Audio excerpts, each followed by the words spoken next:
Então, oi pessoal, boa noite. Hoje a gente vai discutir, então, tirar as dúvidas de vocês a respeito das duas últimas aulas, né, foi a aula da professora Ruth e do professor Paulo. E a gente gostaria que vocês falassem. Fiquem à vontade, pessoal. Eu sei que vocês gostam de falar em público, tem uma avidez por falar. Por exemplo, todo mundo tá tão envergonhado que deixa todas as câmeras fechadas. A gente nem consegue ver a cara de cada um, se estão dormindo ou não.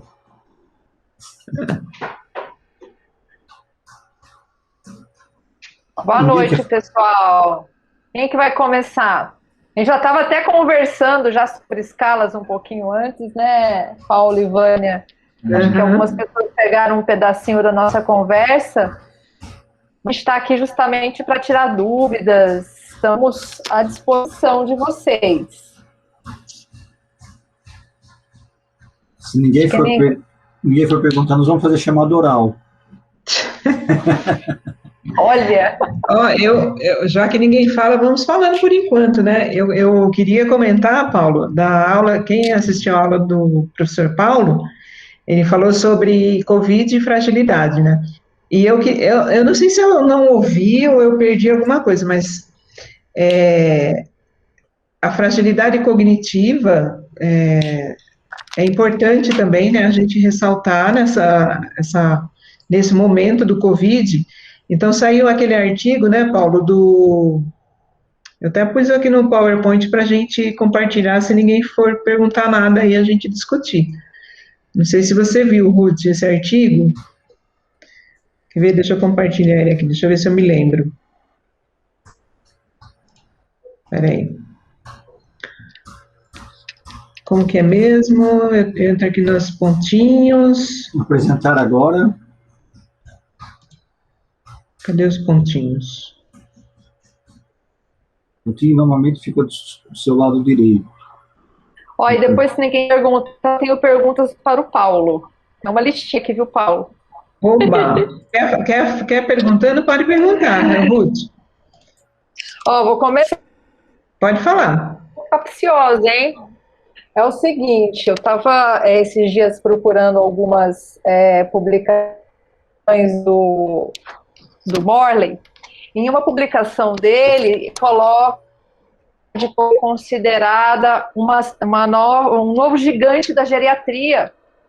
E aí eu andei perguntando para alguns colegas geriatras, eu queria saber sua opinião sobre isso que ele colocou. A gente pode considerar a fragilidade como um novo gigante da geriatria? Eu acho que sim. Não sei se é muito capciosa. Não sei se é muito capciosa. Não, eu acho que assim, a geriatria ela está passando por uma série de modificações. Antigamente nós tínhamos os ditos Is da geriatria, que era imobilidade, instabilidade postural, insuficiência cognitiva, iatrogenia, que eram os grandes Is. Posteriormente, nós mudamos para os Ds, que também, na verdade, era deficiência cognitiva, desnutrição, dificuldade de mobilização. Eu não sei se são... eu não sei se a gente chamaria como gigantes da geriatria, mas se for chamar como gigantes, hoje em dia, com alguns gigantes clássicos da geriatria, inclusive que o Morley comenta. Um é a fragilidade. O outro são os déficits cognitivos, sem dúvida nenhuma. Outro é a instabilidade e queda. Também é um déficit cognitivos. São os quadros que cada vez está se falando mais, que é o quadro da desnutrição, que tem um impacto importante na vida das pessoas. E continua, classicamente, o uso de medicação. E tem um outro hoje que a própria a British Geriatric Society comenta, ele comenta daí como 5 M's, entre um dos M's é as escolhas sábias, as melhores escolhas, que seria a decisão compartilhada. Isso daí não entraria como um gigante, mas entraria como uma opção terapêutica de todas as condições que englobam. Então eu acho que cabe muito bem, viu, falar de fragilidade como um dos gigantes da geriatria. Eu tenho acompanhado, você sabe que eu gosto de fragilidade, e eu tenho acompanhado com regularidade a publicação. Outro dia eu estava comentando, acho que comentei com a Vânia, inclusive, eu acho que essa década que nós estamos entrando, vivenciando, será a década da fragilidade. A década passada foi a década da demência, a primeira década do século XX foi a década da sedimentação da geriatria e gerontologia como especialidades, como área de conhecimento. Depois nós tivemos um pool muito grande de quadros demenciais, e agora nós vamos ter uma coisa muito grande da fragilidade. Por que como da fragilidade? Porque entrando como gigante. Porque a grande maioria das doenças, no final do curso da vida das pessoas, elas evoluem com um denominador comum, que é a fragilidade. E isso vai determinar a sobrevivência das pessoas. E eu falo tanto de fragilidade, também englobando junto na fragilidade a incapacidade funcional. Só que está muito junto, né? O indivíduo ser frágil e ter incapacidade funcional.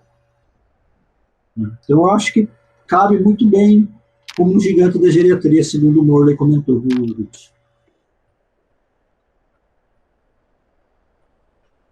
Acho que a Ruth caiu.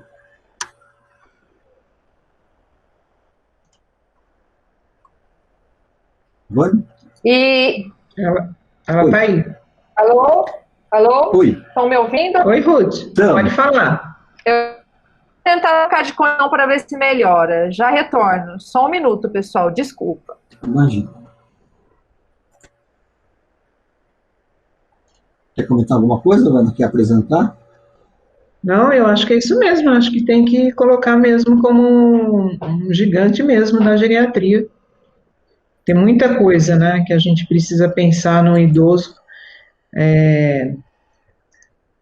prevenir, né, essa síndrome, né? Acho que o grande foco é que a importância da fragilidade, que nem nós comentamos já várias vezes, é você detectar precocemente a condição, ou mesmo, principalmente, detectar o indivíduo pré-frágil, porque você tem coisas que você pode fazer, Sim. que potencialmente revertem. Reversível. Eu acho que esse que é o grande lance da questão, o grande X da questão.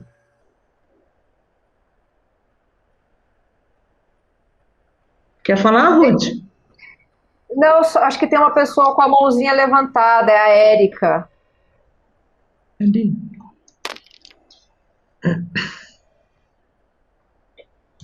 Eu acho que e agora eu não sei quem que é que está. É a Tatiana? Pode abrir a câmera e falar. Oi, professor. Sou Oi, eu. Tatiana. Eu tenho uma dúvida. O senhor está falando em relação à fragilidade e associada ao Covid, né? Uhum. A síndrome respiratória, que é uma coisa que está atingindo muitas pessoas com Covid, pode ser posteriormente considerada uma síndrome da fragilidade, alguma coisa assim? Não, assim, o que acontece na Covid é uma situação especial, é o que alguns autores estão chamando de síndrome pós-Covid, ou como o Anthony Fauci do CDC de Atlanta falou, ele chamou de PASC. Agora não me lembro quais são as palavras. É pós-acude síndrome Covid. É a síndrome, eu particularmente acho o nome bem interessante, como síndrome pós-Covid, que é uma condição que é de alta prevalência nos indivíduos que são cometidos por Covid, e entre essas condições você tem a perda da massa muscular e também tem alteração pulmonar, inclusive alteração estrutural da parte respiratória, principalmente nos pacientes, nas pessoas que ficaram entubadas, fizeram uso de ventilação assistida. E nessa condição você vai ter uma alteração respiratória por lesão estrutural e também um quadro de sarcopenia. E as duas condições são fatores de risco. Não diria não somente fatores de risco, mas são condições determinantes para o indivíduo evoluir com uma fragilidade. Recentemente, eu acho que hoje saiu um trabalho bem interessante do Marlon Aliberti, lá do HC de São Paulo, da geriatria da USP, comentando algumas coisas sobre síndrome pós-Covid. O objeto do trabalho dele não é a síndrome pós-Covid, mas ele fala que não é a idade que determina o prognóstico e mesmo as sequelas que o indivíduo tem, mas se o indivíduo tem ou não multimorbidade ou se ele é frágil ou não antes da internação. Trabalho bem interessante. Não consegui ler com profundidade, eu li algumas coisas desse trabalho, mas ele está falando sobre esse aspecto. Então, o indivíduo que teve Covid, ele tem mais chance de evoluir para síndrome, quase 60%, 70% evolui para síndrome pós-Covid, que ainda não tem um critério diagnóstico definido, o que seria isso, e sabidamente, com alteração respiratória, estrutural respiratória, e também da função respiratória, e também da alteração de massa muscular com um grau de fragilidade. Acho que até a alteração respiratória, quem pode falar até com mais propriedade é a Ruth, que ela tem alguns trabalhos, que inclusive está sendo publicado agora, né, Ruth? Eu acho que é importante lembrar, além de todas as questões relacionadas com a Covid, né? Eu não trabalho com a Covid diretamente, a gente tem acompanhado aqui no HC uma coorte de pacientes do ambulatório, da geriatria, mas essa questão da inatividade, né? Que faz parte um pouquinho da minha aula, e o tempo que esses pacientes ficam internados em repouso prolongado no leito. Então, se já para o indivíduo jovem, a gente tem visto diariamente na TV as pessoas saindo de cadeira de rodas com uma redução absurda de massa magra, e isso para o idoso é devastador. Tá? Tem um estudo bem antigo, Paulo, da Circulation, que é uma revista super reconhecida na área cardiovascular. Ele é um estudo antigo, hoje esse tipo de estudo não é feito mais porque não passa em comitê de ética, tá, pessoal? Eles pegaram adultos jovens e fizeram essas pessoas ficarem 15 dias de repouso no leito, sem sair, só deitado na cama. Depois de 15 dias foram feitas várias avaliações para saber como a condição vascular desses indivíduos. E aí, depois de 30 anos, esses indivíduos foram reavaliados. 30 anos depois. Então, se eram indivíduos jovens, adultos jovens, eles tinham seus 30 anos. 30 anos depois, eles tinham 60. E o que os autores concluíram? Obviamente, né, a gente tem que interpretar com cautela. Que o que eles observaram 30 anos depois, em termos de parâmetros, era igual a 15 dias de repouso no leito. Então, 15 dias de repouso no leito, em termos de funcionalidade do sistema cardiovascular, e esse estudo foi só sistema cardiovascular, equivaleu a 30 anos de envelhecimento do sistema cardiovascular. Agora, vocês imaginem uma pessoa de 70, 80 anos que fica 1 mês, 2 meses, 3 meses em intubação, restrito ao leito, sem movimentação. Então, vai ser, eu acho que a gente, né, enquanto área da saúde, a gente vai ter um trabalho enorme para fazer a reabilitação desses pacientes. Então, não é só a questão, né, obviamente, que o Paulo colocou, da Covid, que muita gente ainda não sabe, tem algumas pessoas dizendo que tem efeitos também neurológicos, em alguns casos, mas também o próprio repouso no leito e a inatividade. Decorrente aí das internações, né? Até desculpa fazer só um parênteses, mas essa foi mais ou menos a tese do meu mestrado, né, professor? Nós tivemos idosos que ficaram, que estavam internados, aí a gente avaliou eles 15 dias antes da internação, durante a internação, e na alta, e 30 dias após a internação. E aí deu uma diminuição da capacidade funcional e da fragilidade deles. Então, tipo, que a pessoa fica muito tempo acamada, que isso influencia bastante na fragilidade e na capacidade funcional, principalmente do idoso, né, que é mais difícil de recuperar.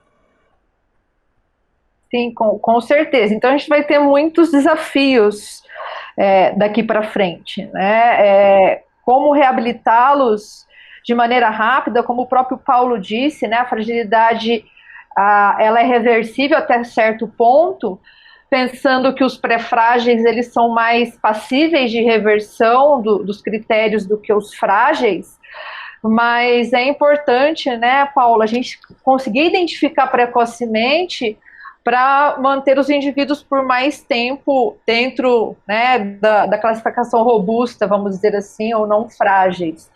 E isso é um desafio em termos de saúde pública, porque a gente ainda não tem nada definido, né, Paulo, em termos de Brasil, o que utilizar, e mesmo em políticas públicas de âmbito nacional, né? Então, isso acho que é um grande desafio para todos nós. Eu acho que isso é um aspecto importante que a Ruth comentou, a necessidade de inserir na política pública alguma escala, não sei qual, isso tem que ser discutido seriamente, qual escala que é o melhor para a gente avaliar. No documento da Sociedade Internacional de Fragilidade e Sarcopenia, eles recomendam, como screening, você utilizar o Frail ou o CSF, né? o Clinical Frail Scale, CFS. Mas isso vai ser muito do que estiver validado no país, do local que você tiver inserido.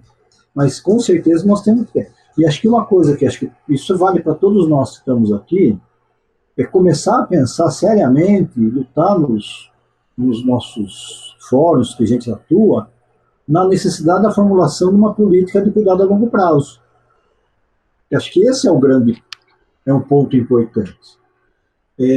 A partir do momento que você tem uma política de cuidado a longo prazo, você consegue conduzir muito melhor esses casos de indivíduos com multimorbidades, que sabidamente serão os indivíduos que terão mais chance de evoluir com fragilidade e posteriormente com piora da capacidade funcional.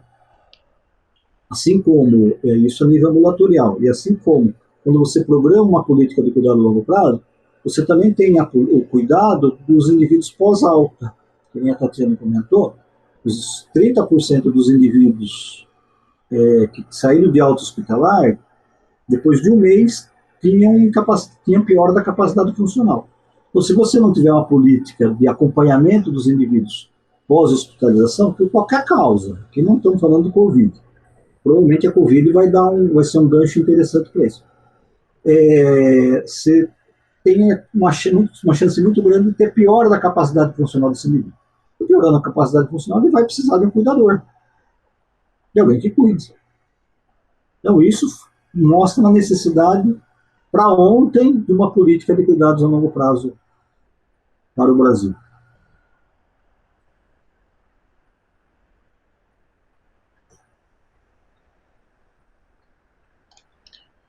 Paulo, tem uma questão da Ana Tereza, você está vendo aí? Deixa eu abrir o chat que eu vi. E a Cristina Góes também, ela faz uma questão aí. A Ana Tereza, ela fala assim: considero muito importante a disseminação desse tema junto à população, porque uma vez instalada a fragilidade, por mais que seja reversível, não é fácil, principalmente convencer os idosos do que deve ser feito para a recuperação. Temos uma população adulta altamente sedentária, candidatos à fragilidade no futuro. Esse é o aspecto que é importante, que assim, a partir do momento que a gente pensa em políticas de saúde a longo prazo, e utilizando aquele documento da Organização Mundial de Saúde, muita gente fala que é recente, mas eu não falo mais que ele é recente, ele é de 2015, chamado Envelhecimento Saudável. No envelhecimento saudável, eles falam de medidas simples para prevenção de perda de capacidade, de todos os tipos. Uma das perdas de capacidade mais importante é a redução da capacidade física. E isso é uma atividade física, então isso tem que ser estimulado por todos os profissionais da área de saúde, independente da sua área de atuação. A implementação da atividade física na população. Isso todos nós podemos fazer. Seja eu médico, fisioterapeuta, enfermeiro, dentista, qualquer um de nós. O paciente passou por uma consulta, uma das coisas que obrigatoriamente a gente tem que recomendar é a atividade física. Com isso, a gente vai diminuir de modo importante a taxa de sedentarismo. Eu diminuindo a taxa de sedentarismo, provavelmente eu consigo, pelo menos, não vou dizer que eles vão ganhar massa muscular, mas eu posso minimizar a perda da massa muscular. Para quem eu acho que já assistiu a minha aula, eu trouxe alguns estudos que mostram essa relação da nível de atividade física e trajetórias de fragilidade. Então, assim, para aqueles indivíduos, isso estudos longitudinais, se a pessoa consegue minimamente atender os critérios da OMS, que não é fácil, pessoal, 150 minutos de atividade moderada vigorosa por semana, no meio da pandemia, é algo que eu acredito que pouquíssimas pessoas estejam conseguindo fazer. A longo prazo, a chance de fragilização reduz. São estudos longitudinais. E outra coisa que a gente não pode esquecer, que vai aumentar muito a partir de agora, que a gente até estava discutindo um pouquinho antes da entrada dos demais, é o tempo de comportamento sedentário. É o tempo que a gente passa sentado mais de 30 minutos com gasto energético muito baixo. Isso ainda não temos muitos estudos se, ao quebrar essa questão do comportamento sedentário, eu posso prevenir fragilidade. Provavelmente, né? Mas a gente ainda não tem muitos estudos nesse sentido. Então, como incentivar as pessoas a manter um certo nível de atividade física, às vezes dentro de casa, num lugar super restrito, não tem como fazer, né? Tem pessoas que moram em lugares difíceis, que não conseguem nem fazer uma caminhada, né? Então, como estimular isso na população adulta, e digo mais, não só na população adulta, nas crianças também. As crianças estão adotando comportamentos sedentários muito cedo, em tablet. Eu sei, eu tenho crianças pequenas, se deixar eles ficam jogando o dia inteiro, viu, Paulo? É difícil tirar a criançada para fazer um exercício. Então, a gente tem que pensar nisso, não é só a hora que chega na velhice que eu preciso fazer alguma coisa, né? A gente precisa fazer ao longo do ciclo de vida, fazer algum tipo de atividade. E como o Paulo falou, uma caminhada, né? Que a gente não está falando de prescrição de exercício, mas recomendação que se busque aumentar o meu gasto energético no dia a dia, né? Nós somos bem ruins em relação a isso. A gente precisa pensar realmente nesse sentido, aumentar o nível de atividade física e reduzir o comportamento sedentário. E garanto que todo mundo passa muito tempo sentado, mais de 30 minutos, ou no computador, ou na televisão, ou assistindo filme, ainda mais agora com a pandemia, tá? Né, Ruth, tem aquele site do pessoal da Espanha, né? Do Vivi Frail. O Vivi Frail.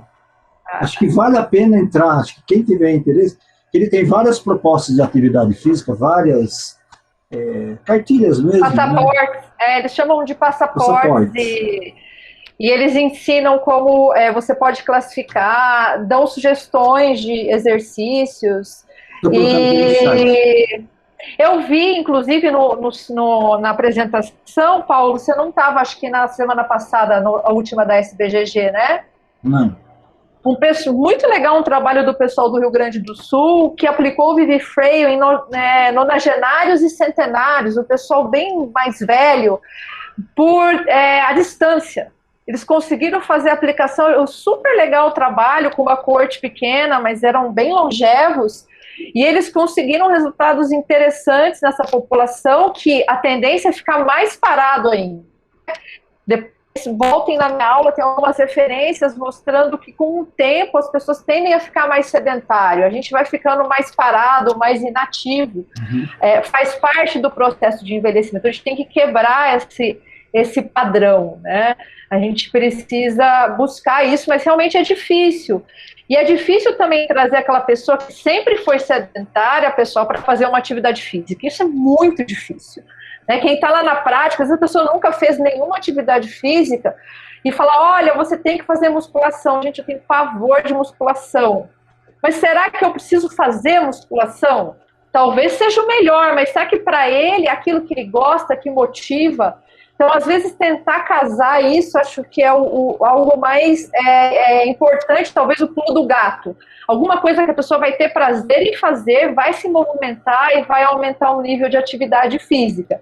A gente tem aquilo que é o ideal e o mundo real, né, Paulo? A gente tem que tentar juntar os dois, porque depende da adesão. Se a pessoa não adere, ela não vai ter resultado também, né? Então, são vários fatores, barreiras para a prática da atividade física que nós temos várias no país, né, barreiras inclusive arquitetônicas, enfim, aí de acesso a serviços, isso tudo precisa como o Paulo falou, de políticas nacionais de cuidados de longa duração e cuidados ao longo da vida, né, Paulo? Sim. A Cristina está perguntando aqui, como administrar uma realidade onde o paciente que fica restrito ao leito e, ao mesmo tempo, prevenir a fragilidade? Algum trabalho preventivo? Cristina, tem um trabalho que é também do grupo da Espanha. Quem coordenou esse trabalho, quem orientou o trabalho foi o Leocádio Rodrigues Mangas. Até tem essa referência, depois eu posso colocar para vocês. O que eles fizeram? Eles pegaram pessoas de idade internadas por condição clínica, com insuficiência cardíaca, doença pulmonar obstrutiva crônica, pneumonia.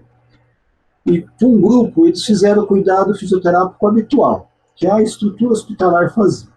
E para um outro grupo, dentro da enfermaria de clínica, eles montaram uma pequena academia, com uma esteira, com alguns pesos, coisa nada muito importante, nada muito sofisticado. E daí, para o grupo, e daí eles acompanharam, fizeram algumas mensurações de força muscular e algumas mensurações de desempenho físico, por exemplo, velocidade de marcha, de 4 minutos, o SPPB, que é um teste para avaliação de equilíbrio. E o que eles observaram? O indivíduo que foi submetido ao cuidado habitual, ele teve piora da velocidade de marcha, piora de quase todos os parâmetros clínicos. E o indivíduo que foi submetido à atividade física, ao protocolo de treinamento, ele teve melhora da condição, de todas as condições. Melhora do equilíbrio, melhora da velocidade de marcha, melhora da força de preensão palmar. Eles não fizeram nenhuma mensuração de massa muscular. E esse trabalho ele mostra o seguinte, que mesmo indivíduos com condição clínica, que teoricamente você pede para ele ficar só deitado, não levantar, quando você insere ele para fazer atividade física, ele melhora a sua condição física e não piora a sua condição clínica. Por exemplo, às vezes eu falo, eu vou colocar um indivíduo com insuficiência cardíaca, fazer atividade física, ele vai piorar a condição cardíaca dele. Não piora. Então, mostra que a atividade física tem benefício mesmo em indivíduos que, teoricamente, né, Vânia, nós aprendemos isso, né? O indivíduo interna tem que ficar acamado, tem que ficar deitado, não pode levantar, para se tratar. Não. Hoje em dia o conceito não é mais esse. Então, essa coisa do indivíduo que está internado por uma condição clínica ter que ficar deitado, não tem que ficar deitado. Sair precocemente do leito. Por causa disso que cada vez mais a gente fala um membro fundamental da equipe é o fisioterapeuta. O fisioterapeuta não é mais um gasto para a instituição, é um investimento para a instituição. Por que é um investimento para a instituição? Porque ele melhora o desempenho físico desse indivíduo, e esse trabalho, eles não publicaram os dados. Depois eu conversei, há cerca de 3 semanas eu estive conversando com o professor Leocádio Rodrigues, e eu perguntei para ele, o senhor tem já os dados de acompanhamento de 1 ano desses pacientes? Ele falou, nós já estamos publicando os dados. Os indivíduos que foram submetidos à atividade física durante a internação, eles aderiram ao programas de atividade física e eles reinternaram menos. Então isso é um investimento para todo o sistema de saúde. Pode ser que o hospital gaste um pouco mais, porque tem que contratar um outro profissional. Mas a longo prazo, para todo o sistema de saúde, isso é muito mais barato. Porque provavelmente uma internação, não digo uma, mas pelo menos umas 3 internações de um paciente que saiu de alta, ele paga o salário de quase todos nós. Então isso é muito mais barato. É questão de investimento. Tá? Então isso mostra que vale a pena tirar precocemente do leito. Não prescrever aquela coisa. Ficar acamado o tempo inteiro. Não, deixe levantar. Repouso absoluto. Não tem mais isso. Era o primeiro item da nossa prescrição. Repouso absoluto. Repouso relativo. Não isso não existe mais. Pode tirar da cama. Tá bom? E mesmo no domicílio. Se você está tratando alguém no domicílio, mande levantar. Sai da cama. Bom? Não sei se eu respondi a Cristina. Agora, teve mais uma pergunta aqui. também agora é a Christine Góes. Não, a Cristina Hoffman. Ela queria ouvir sobre o efeito e relação do corticoide e perda de massa muscular, perda de massa, que aumenta a massa muscular. Sabidamente, o corticoide, ele faz perder massa muscular. Ele tem um fator catabólico muito importante. O grande problema é que existem algumas condições clínicas que você tem que utilizar corticoide. Por exemplo, no quadro dos pacientes com Covid, no paciente que tem internação, tem um caso chamado moderado, uma das terapias preconizadas é corticoide. Então, aqui sempre o uso do corticoide é o risco-benefício. Se ele tem um benefício claro, eu tenho que indicar. Depois eu vou correr atrás do efeito colateral. Mas o uso do corticoide tem, sim, seus efeitos colaterais. Tá? Mas sempre aquela coisa, usar pelo tempo curto, pelo tempo indicado para a terapia e tentar, ao mesmo tempo, minimizar os efeitos colaterais que ele dispõe. Acho que a Cristina também comenta, falou da recuperação da perda da massa, né? Que a sarcopenia realmente também é de manejo difícil. Hoje o que temos para a sarcopenia segue um pouco para a fragilidade, que o exercício tem que ser mais resistido mesmo, né? Mas lembrando que ganhar força, às vezes não necessariamente a gente precisa ganhar massa, né, Paulo? Às vezes você ganhando força, você já consegue tirar o indivíduo da inatividade e ele já começa a ficar mais ativo no dia a dia, né? Porque recuperar massa é mais complicado mesmo.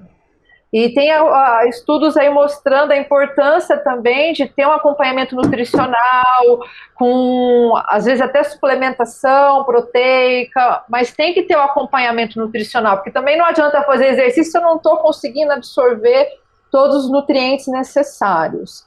Mas até o momento, assim, a melhor combinação, pelo menos até onde estudei para sarcopenia, que eu tenho lido recentemente, não tem nada batido o martelo, né? O exercício mais resistido, obviamente, ele tem um impacto maior, porque o exercício, para quem trabalha na área, ele tem uma certa dependência com aquilo da especificidade. Então, se eu treino força, eu vou ganhar força, se eu treino aeróbio, eu vou ganhar aeróbio.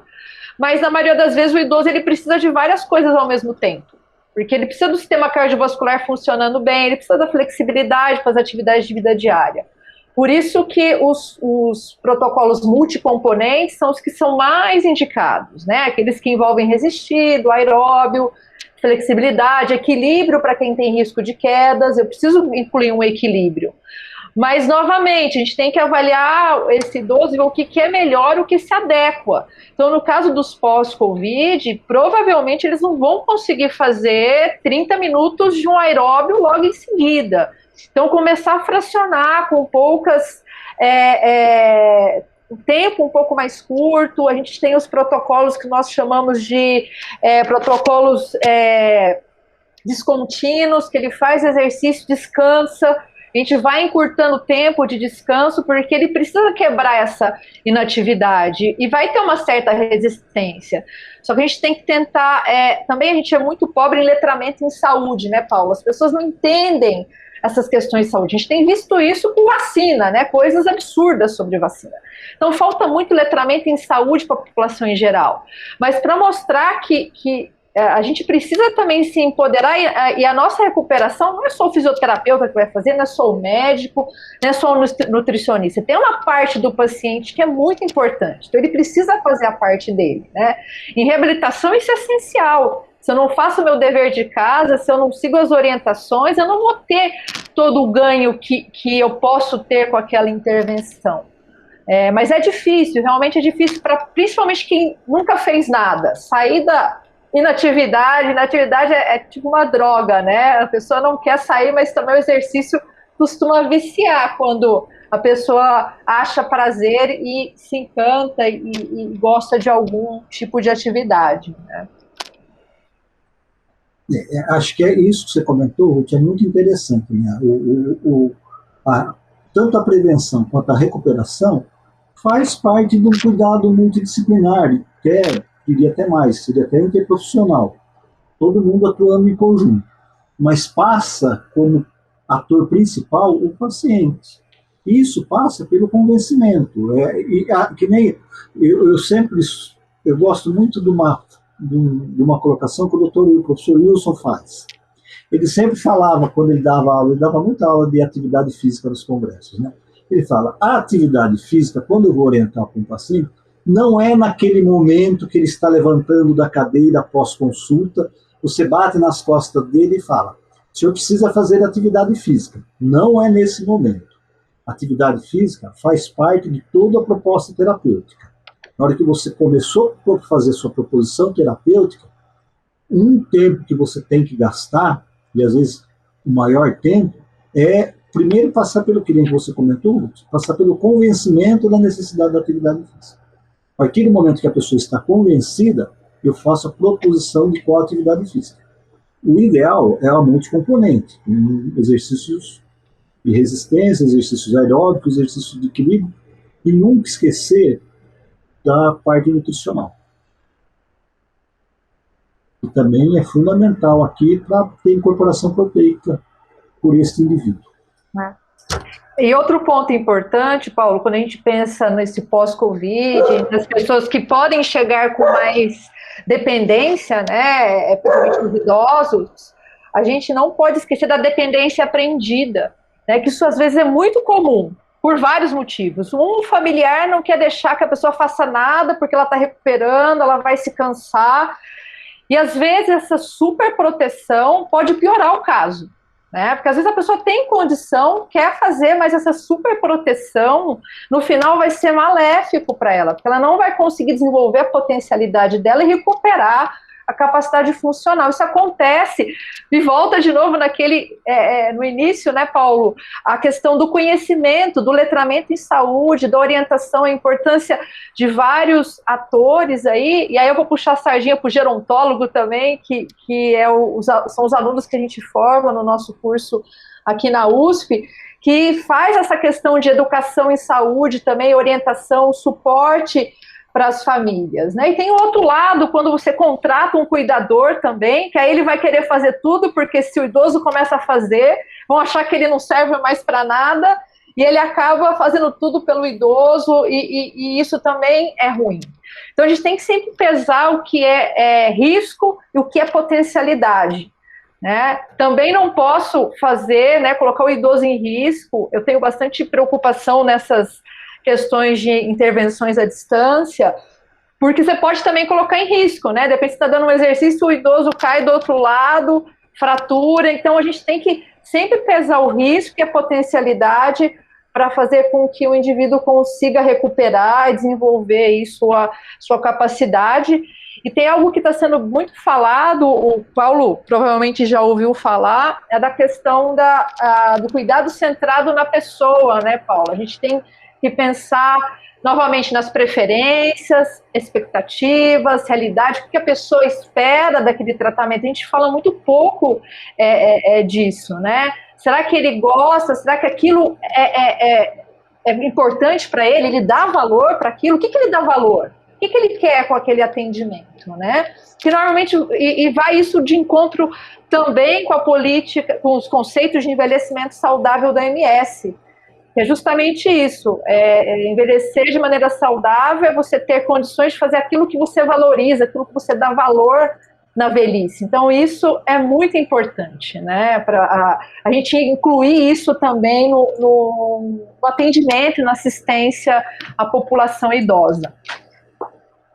Só eu e você falamos, Paulo, tem mais perguntas? A gente dominou aqui, olha, perguntas, pessoal, vou chamar minha egressa lá da gerontologia para fazer pergunta, Paula. Ela está aqui quietinha, ela abre a câmera, sai, eu acho que ela quer fazer pergunta. Oi, Gisele, ela está inibida. Oi, Gi. Oi, gente. Oi, Ruth. Estou aqui matando a saudade das nossas aulas. Que delícia. Nossa, muita saudade. E eu vendo aqui vocês comentando, né, sobre a questão do exercício físico, a motivação, me veio muito à mente sobre a importância da rede de apoio, né?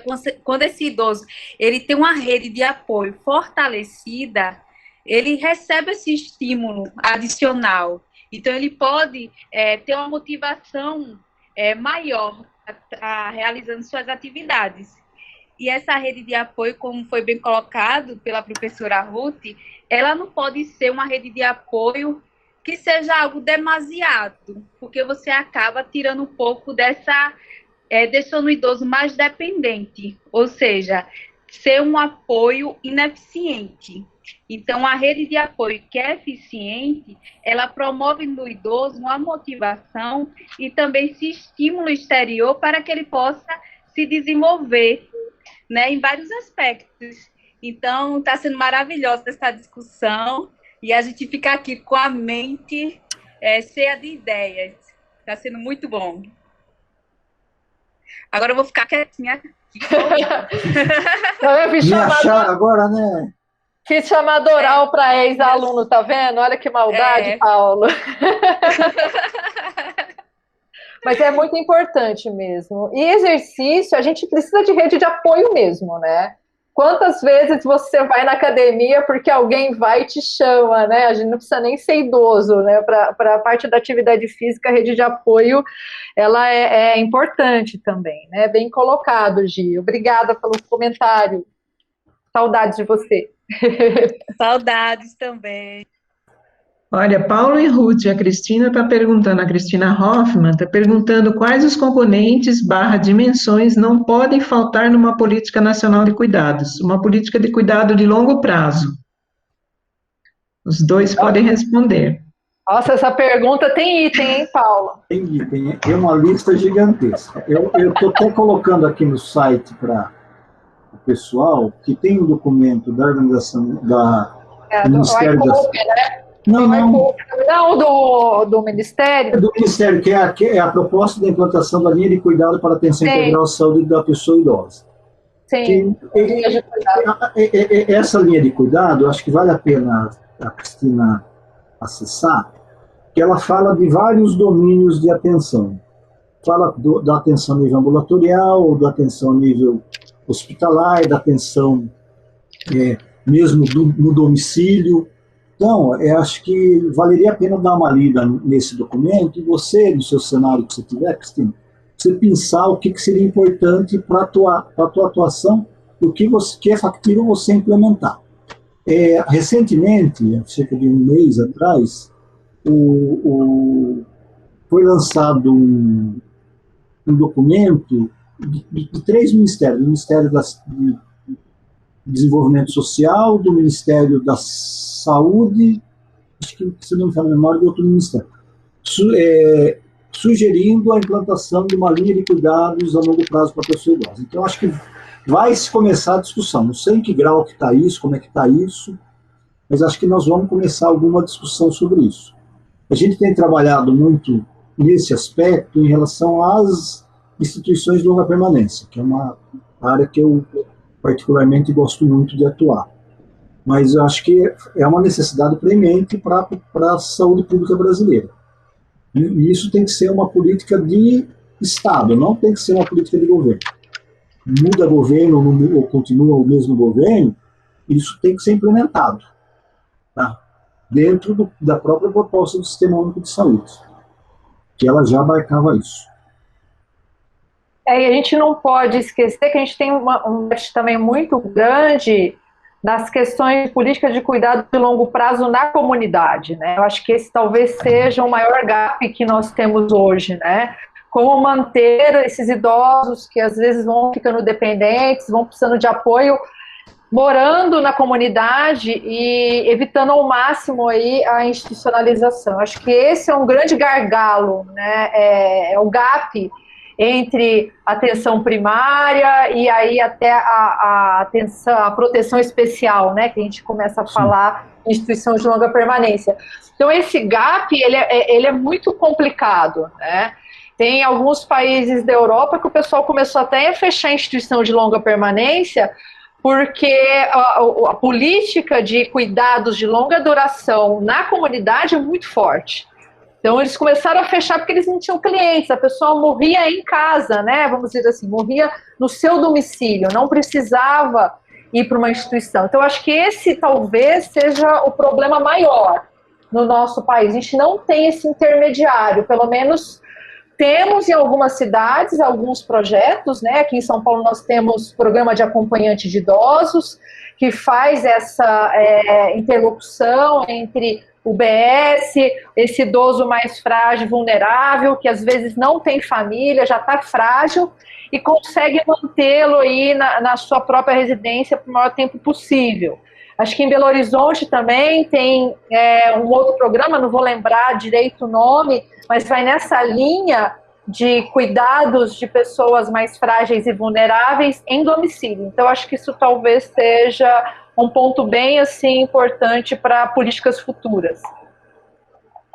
E uma coisa que quem está visualizando muito bem isso, mas é por um aspecto financeiro, é a própria saúde suplementar. A saúde suplementar ela tem implantado vários programas com esse objetivo, porque, sabidamente, o custo é muito mais baixo. Porque a partir do momento que você consegue implantar uma linha de cuidado adequada para a saúde do idoso, ele vai demandar muito. Primeiro, você consegue fazer todo o atendimento a nível ou do domicílio ou a nível ambulatorial. E daí ele demanda muito menos necessidade de atenção, seja em unidades de emergência, seja unidades, internações breves, ou mesmo internações prolongadas. Então, isso tudo diminui muito o custo. Então, acho que isso é um aspecto muito importante, essa discussão da linha de cuidado a longo prazo. E daí englobaria todas as possibilidades de diagnósticos precoces. Eu acho que um caminho interessante de ser implementado é mesmo, não digo que toda a estratégia da saúde da família consegue implementar isso no único momento, mas isso pode ser começado a ser feito em algumas estratégias da saúde da família. E provavelmente você vai conseguir ter resultado a curto prazo. Paulo, só falando, na semana passada eu não consegui falar porque eu fiquei muda, o meu computador não funcionou, mas uma coisa que eu quero reforçar essa ideia de que uma coisa que a gente precisaria mudar na atenção primária seria o estilo de atendimento dos médicos da atenção primária. Essa forma de atender X pacientes em 15 minutos, isso aí não vigora mais na época atual que a gente vive, no estilo de atendimento que a gente precisa fazer para as pessoas, porque se a gente for olhar, eu tenho certeza que 80%, 70%, não tem esse número na minha cabeça, né, em dados fidedignos, mas assim, são idosos que os clínicos atendem. Então, eu acho que uma coisa que a gente precisa mudar no atendimento primário é isso, esse modo de atender o paciente idoso.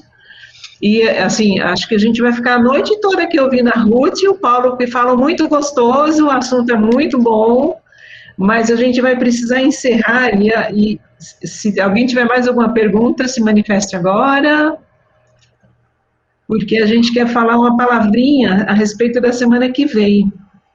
Deixa eu só aproveitar que a Cristina Hoffmann está trabalhando a partir do COP para criar um instrumento para orientar profissionais nesse rastreio precoce, aliado à cadeia do idoso e outros instrumentos. Gostaria muito de encontrar a contribuição de vocês. Cristina, você tem nosso e-mail, você tem meu e-mail, fique à vontade para entrar em contato. O que eu puder ajudar, ou às vezes é melhor que eu puder não atrapalhar, mas o que eu puder ajudar, aqui no interior, vamos supor, eu estou falando aqui de Bauru, né, e eu trabalho no centro de idoso, e alguém um dia mandou uma mensagem para mim, daqui da própria prefeitura de Bauru, perguntando sobre a carteira do idoso.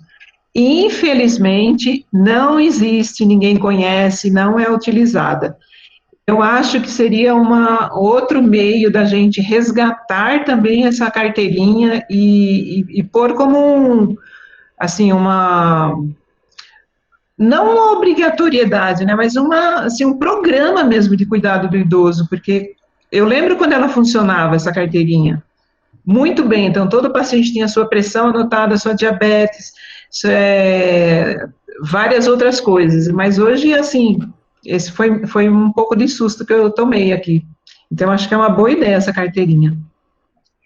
Eu só queria perguntar para a Cristina, já que ela está. Cadê a Cristina? Você não apareceu ainda? Eu queria Ela não entender como que está a caderneta hoje em dia, porque a caderneta está bastante complicada, né? Eu nunca vi assim, como a gente fica mais na academia, mas eu sinto que o pessoal tem dificuldade em adotar a caderneta, que é muito completa, né? Tem vários instrumentos que dariam para ser utilizados de vários tipos de rastreio, que poderia ser algo mais que é seletivo. nacional, né? Olá, Com certeza. boa noite. Oi, tudo bom? Bom, em primeiro lugar, eu queria agradecer e cumprimentar, né, pelo curso, pela iniciativa. Eu fiquei sabendo por meio da Rosa, que trabalha na coordenação, né, do município de São Paulo, que é uma colega, uma parceira de muito tempo. Então, eu tive a Rosa é minha aluna de mestrado. A Rosa é muito atuante, está sempre, e eu digo, não, quero fazer também. Porque eu trabalho, né, sou assessora do Ministério já há um tempo, tive à frente da coordenação durante 7 anos. Agora, nessa nova gestão que eu fui afastada, mas continuo também como assessora.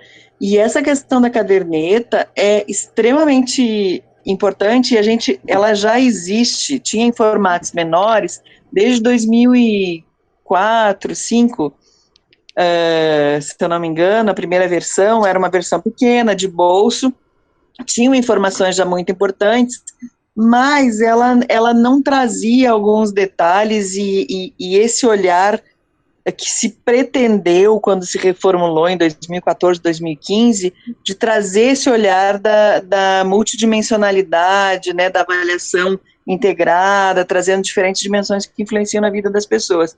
E aí, em 2015, a gente elaborou, teve todo um grupo, enfim, ela ficou num formato maior, porque também, no momento, precisava se mobilizar os profissionais, mas também não queria se deixar os idosos sem ter aquele instrumento que faz uma diferença tremenda na vida deles, no sentido de terem o controle e as informações sobre a sua condição de saúde.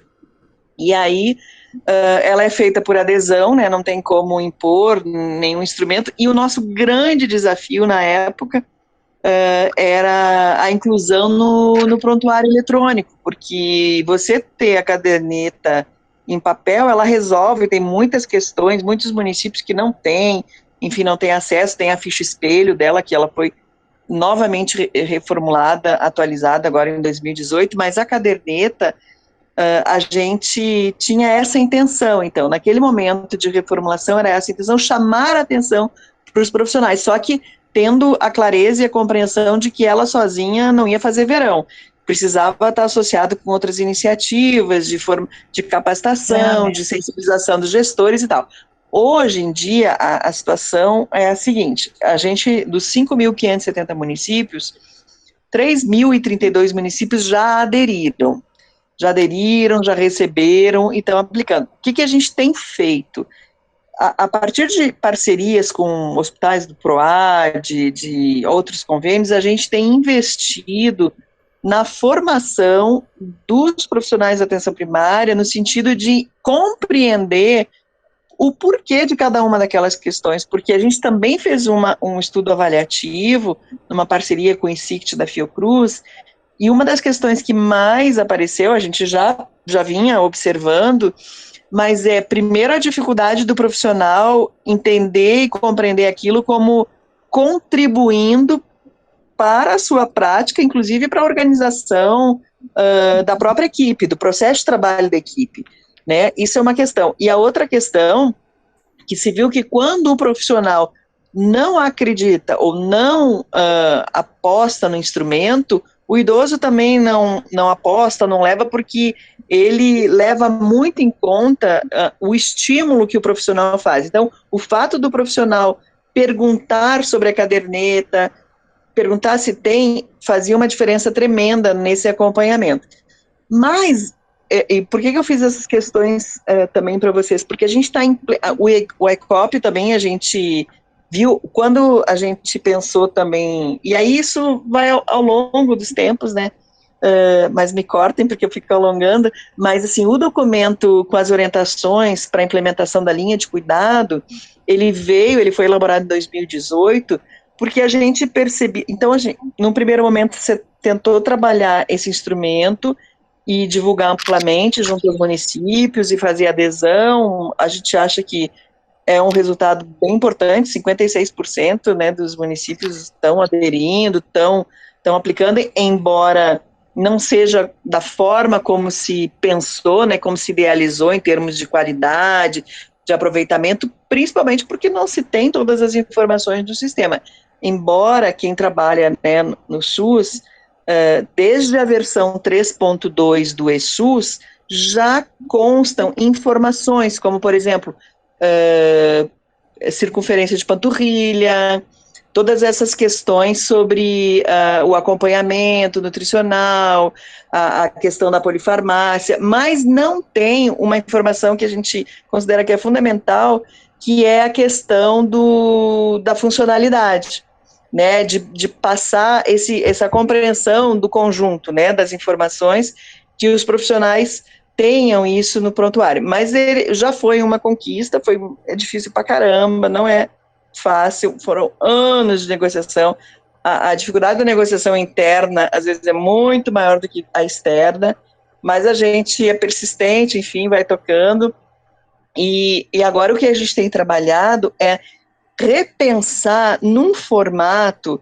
porque o custo é elevado de publicação, a distribuição é gratuita da caderneta, tem toda essa questão do acompanhamento, né, a equipe que toca lá interna, a equipe técnica é uma equipe reduzida, pensando no Brasil como um todo, né, então é muito complicado. O que tem se pensado?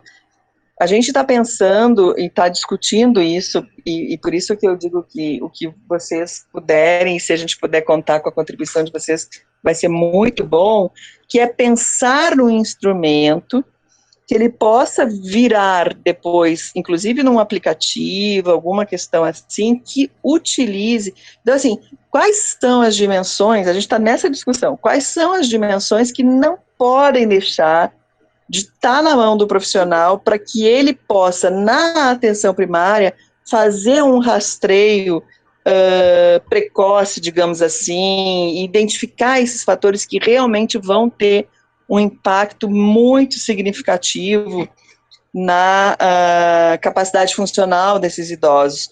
Então, a ECOP tem nos ajudado muito a pensar, eles trazem muito fortemente, né, a questão da nutrição, a questão cognitiva, enfim, e a gente está fazendo esse estudo, esse comparativo, digamos assim, tem vários instrumentos que existem, a gente sabe, em nenhum momento a gente impõe a utilização de um ou de outro, em todos os documentos vocês vão ver que a gente fala da caderneta, porque eu acredito no potencial da caderneta, de rastrear, de identificar, mas ela vem com uma proposta de trazer o profissional para refletir sobre. Ele não dá aquela coisa pronta do 3 pontos é isso, 4 pontos faça isso, 5 pontos vire para trás, aquela coisa toda. A gente sabe que no dia a dia é muito difícil, e muitas vezes o profissional também opta, né, por uma escala, por uma questão. Então a gente está vendo como que concilia isso de forma que tenha uma identificação, uma possível classificação de perfil funcional e, ao mesmo tempo, um mínimo de apontar para o profissional sobre uma prática, uma terapêutica possível, uma conduta possível, né, que a gente tem visto que isso contribuiria muito, assim. Então, está um pouco nesse pé, né, digamos assim, neste momento, e a gente vai tentando conciliar, né, diferentes iniciativas, de cursos, de formação. A gente tem uma parceria muito legal com a Universidade Aberta do SUS também, são vários cursos gratuitos, disponibilizados, modulares, tem o próprio aplicativo que está disponível no Google Play, gratuito também, que lá tem a escala de Coelho-Savassi, tem o IMC para idosos, tem a escala de estresse do cuidador e o VES 13, né, que é o que estava lá na caderneta, enfim. Mas eu acho que o grande desafio que a gente vive hoje é, sem dúvida, concordo com vocês, é a falta de uma política nacional de cuidados, embora tenha um movimento que está sendo puxado pelo Ministério da Mulher, Família e Direitos Humanos, mas infelizmente, assim, enfim, é o que temos, né? Mas o que eu digo é porque o grupo, foi constituído um grupo recentemente com representações de governo apenas, embora lá na portaria se preveja a consulta a especialistas e profissionais outros. Ele ainda não começou, a gente já vem com essa discussão desde 2015, quando a gente fez um seminário internacional trazendo experiências de outros países que já vivem isso há mais tempo, essa questão do envelhecimento, né, populacional, mas é muito importante. Infelizmente, a gente morreu na praia, né, na aprovação do reconhecimento, enfim, da profissional cuidador, que é uma questão importantíssima. Foi uma batalha enorme de discussão interna, quando a gente conseguiu fazer várias articulações, não foi, enfim, sancionado.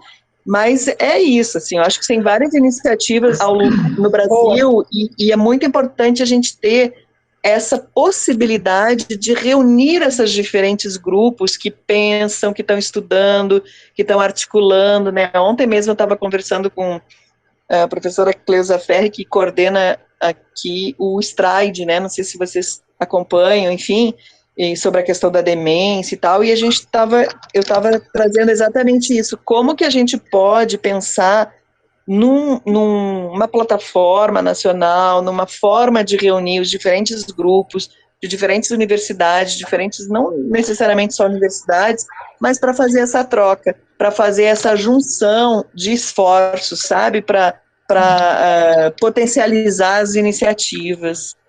Então, eu gostaria de pedir a permissão para com certeza, procurá-los, viu? O que eu ia falar, outra coisa, se você me permite falar uma palavrinha, Cristina, eu acho que a gente não fez todo esse trabalho com hipertensão, com diabetes, e a gente convenceu os médicos da atenção primária que isso é importante, isso eles fazem hoje.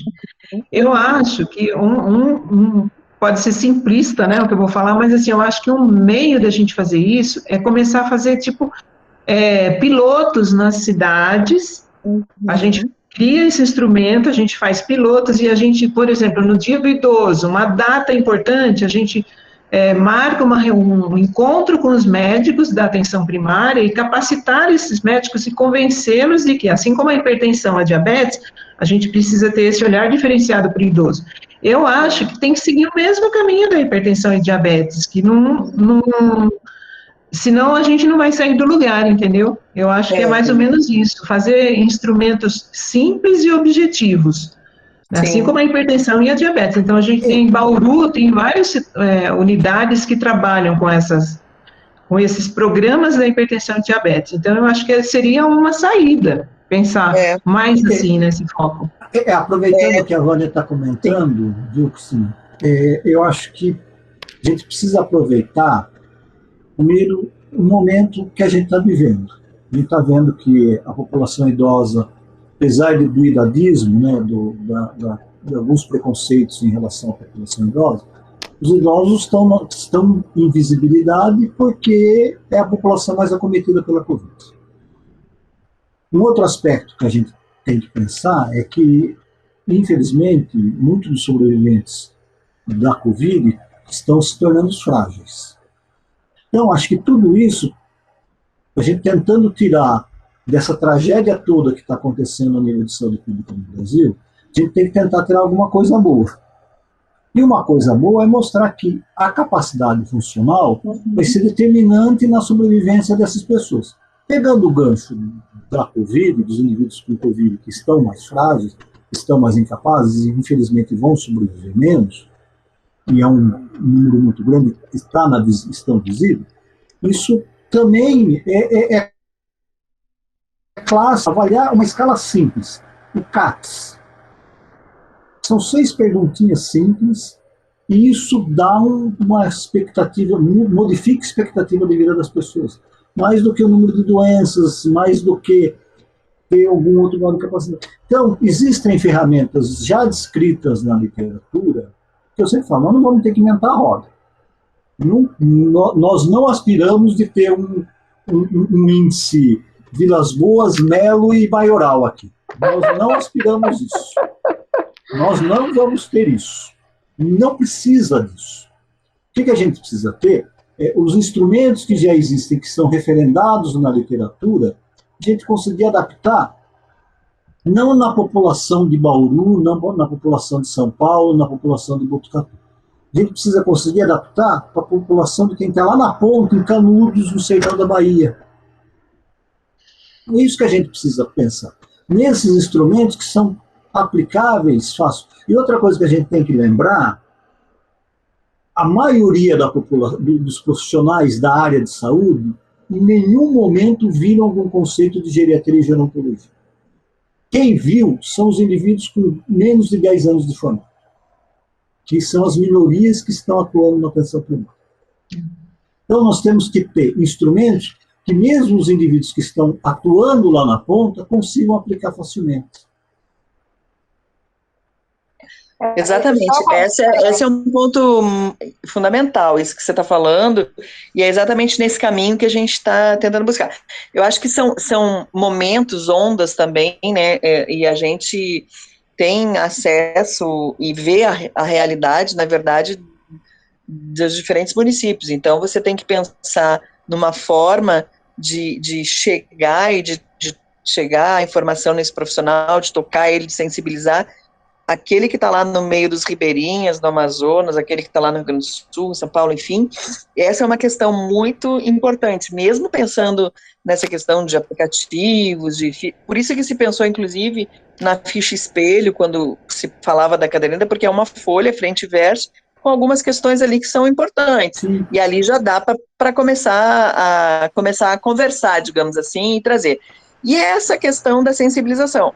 A gente está trabalhando numa proposta de trazer essa discussão ao longo do ano, né? A gente sabe que tem datas que são importantes, que nos ajudam pra caramba, mas é uma mudança cultural, porque tem muitas questões que estão envolvidas, né? Essa questão, recentemente, a gente vive, então, uma parlamentar falando abertamente, né, idatismo e tal, e é uma coisa muito, é uma desconstrução muito grande, né? Então, assim, e a gente tem que se pronunciar. Eu acho que todos nós, né, profissionais, tem vários profissionais que estão na ponta, né, que estão na atenção primária, saúde, a trazer. Porque também precisa se dar instrumentos para esse profissional. Então, por exemplo, a gente já existe no SUS um procedimento para registrar a avaliação multidimensional. Mas isso precisa ser falado, isso precisa ser divulgado, né? Então, o profissional porque tem algumas ações que elas têm uma função mais educativa, assim. Então, você cria uma questão, começa a chamar a atenção. Pô, mas eu tenho que registrar isso, avaliação multidimensional. Tá, mas o que é isso? Avaliação multidimensional não é só uma avaliação clínica, é diferente disso, mas o que é isso? Como que eu vou fazer isso? Que tempo que eu tenho, né? Enfim, todas essas questões, mas é isso, assim, agradecer realmente as contribuições e gostei muito do formato do curso, do conteúdo também, né, que vocês trouxeram. Muito obrigada aí pela oportunidade de aprender também mais com vocês aí, viu? Só passou, acho que um pouquinho do tempo, mas eu só queria falar também para a gente fechar, Cristina, que assim, a gente tem muito problema também de integração de dados, né? Isso não é um problema só do Brasil. Então, assim, para a gente pensar nessas políticas de cuidado de longa duração, a gente teria que ter integrado vários sistemas, SUS, para a gente ter pelo menos um conjunto de dados mínimos que conversassem e fossem úteis para você trabalhar o indivíduo na ILPI, no hospital, no atendimento domiciliar, aquilo que é essencial e todos os serviços teriam como compartilhar isso. Então, o indivíduo ele vai ser hospitalizado, o serviço já tem todos os dados. Eu acho o SUS seria perfeito, mas aquilo que você falou, como a gente consegue incluir isso, né? E com acho que a Covid, como o Paulo disse, trouxe várias coisas bem negativas, mas a gente vai ter que aprender cada vez mais a trabalhar com a tecnologia e usufruir bem dessa tecnologia. A gente está com problemas assim, a gente vê, a pessoa vacina para profissional de saúde, aí vai ver a pessoa está em 3 listas diferentes, pessoal, como assim, né? Então, essa integração de conhecimento e de dados, ela vai ser essencial para qualquer tipo de ação de cuidados de longa duração. Outra coisa que a gente não pode esquecer é que a avaliação já é uma intervenção. Se eu avalio e não uso aquilo para nada, eu estou jogando tempo e dinheiro fora. Eu preciso saber que aquilo é uma intervenção e que eu vou usar aquele dado para alguma coisa e ele faz sentido. Então, se o idoso não entende, aquilo que a gente voltou no começo, eu preciso capacitar a ponta, preciso de letramento em saúde, são várias ações e depende de muita gente envolvida, né? Então, acho que são várias pontas que a gente precisa amarrar para dar certo. Eu estou, enquanto academia, disponível também, Cristina, o que vocês precisarem aí, contatos, né, Paulo? A gente sempre tem vários contatos, que a gente vai puxando, um vai puxando o outro, né? E para construir uma rede aí que possamos avançar, né, nessas questões de fragilidade, cuidados aí para a nossa população, né, para nós no futuro. Sem dúvida. Joane? Bom, gente, muito obrigada pela participação de todos. Paulo, obrigada. Foi muito importante, brilhante suas aulas. A Ruth também. Ruth, gostei muito de conhecer você, embora à distância, mas assim, adorei, muito bom mesmo sua participação aqui. A Ruth é boa gente, viu, Rony? Olha, eu tenho um pezinho em Botucatu, viu, gente? Tem um aprimoramento aí em Botucatu, tenho um grande carinho por todos aí. Não conheci o Paulo na época, mas eu tive a oportunidade de conhecer depois, e a gente anda se esbarrando em algumas pesquisas aí, né, Paulo? Legal. Então tá bom, muito obrigada. Eu vou passar para a Rosana vai dar uns recadinhos bem rápido, e aí o que aconteceu a semana, por que hoje não é a nossa última reunião, mas eu agradeço demais a participação de todos, vamos esperar um pouquinho aí, a Rosana vai falar. Boa noite a todos, né? Na verdade, tem um comentário aqui no chat que eu gostaria de citar, porque é de uma amiga minha que trabalha no pronto-socorro. E ela coloca a questão de levar o idoso só para atendimento no pronto-socorro. E eu acho que isso se deve ao tempo que essa família disponibiliza para o cuidado com esse idoso, né? A família trabalha, então não dá para levar de manhã no posto, leva no pronto-socorro. Na verdade, atendimento de pronto-socorro, ele é bom para urgência e emergência só. Aliás, não é só para o idoso, é para criança, né? Então, eu, como enfermeira, eu não podia deixar de comentar isso, porque se há uma coisa que a gente sempre orienta, é que pronto-socorro é para urgência e emergência, não é para consulta, não é para acompanhamento, ninguém acompanha ninguém em pronto-socorro. E, infelizmente, ela está citando aqui que os idosos vão muito ao pronto-socorro, deve ser principalmente no horário da noite, né? E aí, isso é quando dura 15 minutos, né? Então, eu gostaria de falar isso, porque, na verdade, eu acho que os dois extremos, né? As crianças e os idosos, que são dependentes de nós adultos, saudáveis e que se movimentam e que trabalham, elas ficam bastante prejudicadas nesse cuidado, né?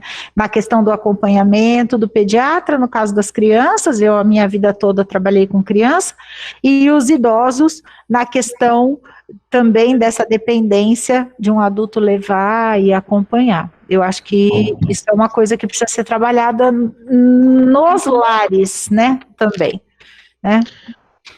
Acho bastante importante esse comentário que ela fez, né. E a outra coisa que eu queria dizer é que há males que vêm para bem, viu, Vânia? Porque nós tivemos um problema no sistema e eu não sei por que razão a aula do Paulo não subiu para a plataforma. Tá?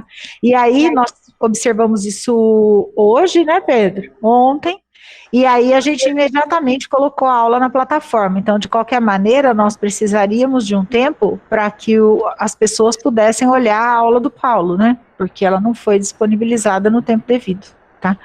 Então, na verdade, nós nós estamos preparando, né, os doutores dessas apresentações estão preparando um manual para vocês, está ficando muito rico, muito lindo, e a gente gostaria de entregar esse manual para vocês ao término do curso. Então, foi uma das razões que a gente prolongou mais uma semana, né, e providencialmente, porque teríamos que prolongar mesmo, então a aula do Paulo vai ficar disponível até domingo à noite, né, domingo à meia-noite, né, e aí, então, na segunda-feira, o Pedro vai fechar os relatórios, tabular todos os dados que serão apresentados para vocês, na última reunião nossa, que será na próxima terça, às 19 horas, né, que é dia 13, e onde a doutora Vânia vai ter a oportunidade de falar a respeito do manual, né, e da ficha de fragilidade, né, como preencher essa ficha, o que é essa ficha, né, e a gente vai apresentar o manual, doutora Vânia, doutora Paula, doutor Paulinho, doutora Ruth, que são autores do manual. O manual vai ser publicado, aliás, a gente até já está providenciando a questão da publicação, né, e ficou muito lindo. Então, é isso que eu gostaria. E vai ser uma reunião, muito provavelmente, mais curtinha, né, doutora Vânia? Talvez não dure 1 hora ou passe de 1 hora, né? A não ser que vocês tenham assuntos da extrema relevância que têm sido discutidos aqui e que isso ocupe mais tempo, né? Mas a intenção é que seja uma reunião mais curta, onde nós vamos apresentar esses instrumentos para vocês, né? Vocês vão ter acesso, o manual é o e-book, né? Então, todos podem ter acesso, né? E a ficha de avaliação da fragilidade, né? Que a doutora Vânia gostaria de falar também. É isso, né, doutora Vânia? Na verdade, a gente tentou só fazer uma ficha de rastreio, né, de fragilidade para atenção primária, mas assim, para incentivar mesmo, né, todos que participaram, e a gente espera que ela ajude a Cristina também nos programas dela, né, na ideação dela, mas a gente vai apresentar semana que vem. Pois é. E aí, por fim... e daí, então, a gente vai fazer as apresentações, e aí, então, encerra-se o curso, né, aí nós vamos providenciar os certificados de todos, né, e estamos abertos para novas parcerias, para um segundo, um terceiro, próximos cursos que vocês julgarem que sejam necessários, né? O papel do DGAA dentro desse hospital é justamente transmitir o conhecimento para o maior número de pessoas, conhecimento esse que vocês adquirem através de estudo, pesquisa, e a própria assistência traz a experiência, né? Então, era isso, acho que era isso, né, doutora Vânia? E vai ter uma surpresa semana que vem para quem estiver presente. Aliás, não podemos falar o que não podemos falar o que é, já até chegou na minha casa a surpresa, eu também não vi, porque eu estava aqui, chegou hoje à tarde, mas a surpresa vai ser entregue na casa do ganhador, né? Nós vamos fazer... Daqui a pouco você vai falar o que é. Não vou. É o ovo de Páscoa, Rô, que vem na promoção. Não, a Páscoa já foi. Então, mas você comprou na promoção ontem. E daí, nós vamos fazer um sorteio ao vivo, né? E aí nós vamos, então, a pessoa vai receber em sua casa... E é para quem participou do curso, né, Rosana? Sim, todos aqueles que participaram. Eu acho que é um detalhe bem importante. A doutora Vânia me fez lembrar de uma outra coisa. Para todos os que participaram. E como é muito importante a presença de todos no fechamento, vai receber o prêmio a pessoa que estiver presente no Google Meet, tá? Então, a pessoa que não estiver... ela vai ser sorteada, nós vamos ler, e ela vai ter que se manifestar. Não se manifestou, a gente vai para um segundo sorteio e uma próxima pessoa. Então a gente combinou isso, que é porque a gente quer ver todo mundo que participou do curso, a participação de todos foi muito importante, todos têm um resultado muito bom, né? Então a gente quer esse congraçamento, né, doutora Vânia? Então a gente pensou, assim, belicamente, em como atribuir esse prêmio. Inclusive, no sorteio, não adianta estar com a câmera fechada, que vai sortear, não pode ter a câmera fechada até ele passear, que vai sortear e vai pedir para abrir na hora, se não tiver, perdeu o prêmio. Perdeu o prêmio. E não vai ter um horário pré-determinado, não se sabe se vai ser no começo, no meio ou no final. Não. Qualquer horário pode... Sorteio! Sorteio. Surprise, né? A sorte de vocês é que eu não vou participar do sorteio, porque se eu ganhasse, ia ser um griteiro aqui que... uma comemoração, né? Tem gente que falou que está sem câmera, mas quem tiver sem câmera, na hora que foi sorteado, já digita, estou aqui. O áudio. Celular. O áudio vai ser, né? Então, se a pessoa não tem a câmera, a gente compreende, pode ser que o celular tenha acesso, e daí o áudio, né? Estou sem câmera, mas estou aqui, entendeu? E não tem desculpa também chegar e se for sorteado, depois a amiga falar que você foi sorteado, falar, minha internet caiu na hora. Sinto muito. Nossa, o que cai de internet nessas horas? Doutor Paulinho tá pior que eu e doutora Vânia. Cercando de todo lado. Ele tá pior que eu e a doutora Vânia resolvendo esse sorteio. A gente achou que a gente estava muito rigorosa. Boa noite, pessoal. Acho que é isso. Um ano de aula, né, Ruth? Todo dia, três aulas por semana. Porque, assim, eu gostaria muito que vocês soubessem que um curso como esse, ele está sendo programado desde o ano passado, né? Então, os professores, todo mundo está mobilizado para esse curso há muitos meses, né? Um curso não se faz, assim, numa semana. Ele se apresenta numa semana, mas ele não se faz em uma semana, né? Então, são meses de preparação, às vezes para em 3 dias ou em uma semana, a gente realizar tudo aquilo que levou um ano para ser planejado, né? Então, quanto trabalho, né? Não tem, quanto estudo, né? Então, assim, a gente gostaria de ver isso contemplado, né? Na carinha de vocês mesmo, participando desse último momento junto com a gente. É isso, né, doutora Vânia? Paulinho? É isso mesmo, muito obrigada a todos. Mais algum critério para participar do sorteio? Não, chega de critério. Ruth? A Ruth quer ser sorteada. Se eu soubesse que ia ter esse sorteio, esse prêmio, eu tinha assistido desde o começo. Agora eu tô com sucupira até aqui, então eu não vou conseguir. Mas eu vou deixar para os participantes, acho que é mais justo, né, Paula? É verdade. Mas eu queria muito, assim, eu ia gostar de ganhar o prêmio. Mas quem não gosta, né? E você não sabe o que é, porque se você soubesse aí, então... né?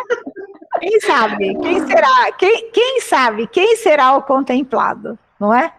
Então, nós estamos muito ansiosos, tá? Então, eu espero que vocês também estejam, né? Então, fica o meu abraço, o meu boa noite, meu pedido formal de desculpas, né? Pelo imprevisto com a aula do Dr. Paulinho, mas a gente não sabe o que foi que aconteceu. O sistema, de vez em quando, age de forma independente, sabe? Tem vida própria, às vezes. E, às vezes, a gente não consegue saber de determinadas coisas. Por sorte, tem os fiscais que nos avisam, sabe? Olha, não estou encontrando tal coisa. Como não está encontrando? Aí a gente vai procurar e também não encontra, e daí a gente tem que providenciar, tá? Então, meu pedido formal de desculpas em nome do departamento e o convite para o próximo Google Meet. Então, por favor, avisem os colegas, nós vamos mandar e-mails, tá? Quem não terminou as aulas, consegue terminar ainda, finalizar. Isso, bem lembrado. Então, esse tempinho que está faltando, se alguém não terminou alguma coisa, dá tempo de concluir também, né? E nós vamos mandar e-mails para todos, avisando de tudo isso que eu estou falando aqui, tá? Tem umas 2 páginas de e-mail, mais ou menos. Tá bom? Então, meu boa noite a todos, né? Que todos fiquem bem. E até... Boa noite. Boa noite, pessoal. Obrigada pela presença. Tchau, boa noite. Tchau, Paulo. Obrigada, tchau, Vânia. tchau, Tchau, Rosana. Tchau, Pedro. Tchau. Obrigado. Tchau. Tchau, Pedro. Obrigada. Tchau, boa noite. Tchau.